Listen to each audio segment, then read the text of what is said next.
رسول اللہ صلی اللہ علیہ وسلم نے جو صحابہ کرام کو تعلیم دی، کس طرح ایک انسان اس نیت کے ساتھ خرچ کرنے لگا اور کہنے لگا کہ میں اللہ کی رضا چاہتا ہوں، اور خفیہ صدقہ کرنے کے لیے رات کی تاریکی میں اپنا مال لے کے نکلا اور کہتا ہے لَأَتَصَدَّقَنَّ اللَّيْلَ، آج رات میں صدقہ کروں گا۔ لیکن اللہ تعالیٰ کے فیصلے دیکھیے، صدقہ لے کے نکلا اور ایک چور کو صدقہ دے کے واپس چلا گیا۔ تو لوگوں نے باتیں کی، دیکھیے رات کو ایک آیا تھا اور چور کو صدقہ دے کے چلا گیا۔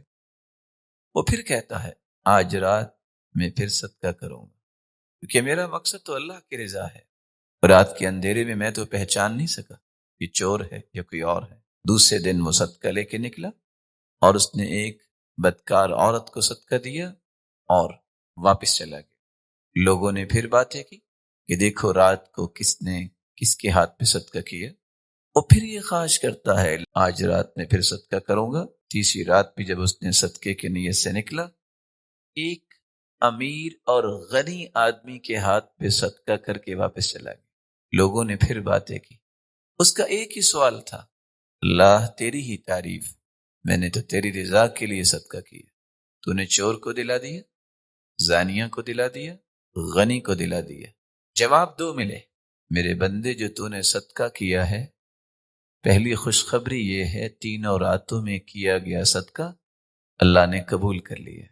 دوسری خوشخبری، چور انسان ہونے کے ناطے سے کچھ کھاتا ہوگا، لیکن تیرا مال جب اس نے استعمال کیا، اس نے زندگی کی چوریوں سے توبہ کر لی، اتنا بابرکت یہ مال بنا، اور تیرے اس مال کی وجہ سے اس بدکار عورت نے اپنی زندگی کو تبدیل کیا، اپنے پچھلے گناہوں سے اللہ سے توبہ کر لی۔ یہ تھا تو غنی، لیکن مال سے پہلے بخیل بھی تھا۔ اب اس مال کو استعمال کیا تو اس کو بھی اللہ تعالیٰ نے خرچ کرنے کی توفیق سے نواز دی۔